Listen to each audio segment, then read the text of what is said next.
இதுக்கு பிறகு எந்த பிரச்சனையும் இல்லைன்னு அவங்க 2 பேரும் நினைச்சிட்டாங்க. இப்ப இன்னொரு பிரச்சனை என்னன்னா, ஆதிக்கு கழுத்து வலி 1 வருஷமா இருக்கு. இதுக்காக அவன் ஹாஸ்பிட்டல் போயிட்டு செக் பண்ணா அவனுக்கு எந்த பிரச்சனையும் இல்லைன்னு ரிப்போர்ட் வருது. இப்போ திடீர்னு ஒரு நாள் ரோஜாவுக்கு ஒரு போட்டோ டாக்குமெண்ட் கிடைக்குது.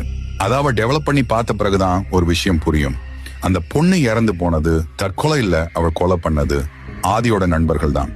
அது மட்டும் இல்லாம அந்த கொலைய ஆதி தன்னோட கேமராவில நண்பர்கள் சொன்னாங்கன்னு பதிவு செஞ்சிருக்கான். இது எல்லாமே ரோஜாவுக்கு இப்பதான் புரியுது, அந்த ஆத்மா ஏன் இவங்களை தொல்லை பண்ணுச்சுன்னு. இதனால ரோஜா ஆதி கிட்ட சண்டை போட்டு அவனை விட்டு பிரிஞ்சிடுறான். இந்த கோவத்துல ஆதி தன்னோட கேமரா எடுத்து பல இடத்துல போட்டோ எடுத்து அந்த ஆத்மா எங்க இருக்குன்னு தேடுறான். பல போட்டோஸ் எடுத்தும் ஒரு இடத்துல கூட அந்த ஆத்மா இல்ல. திடீர்னு அந்த கேமரா கீழே விழுந்து தானாவே ஒரு போட்டோ எடுக்குது. அப்பதான் ஒரு பெரிய அதிர்ச்சி ஆதிக்கு.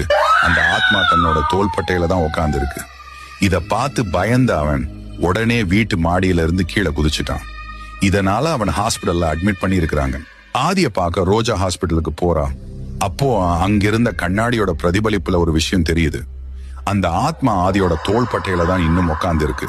அந்த பேய் ஆதி எத்தனை கண்டம் தாண்டி போனாலும் அவன் சாகர வரைக்கும் அவன் விடாது.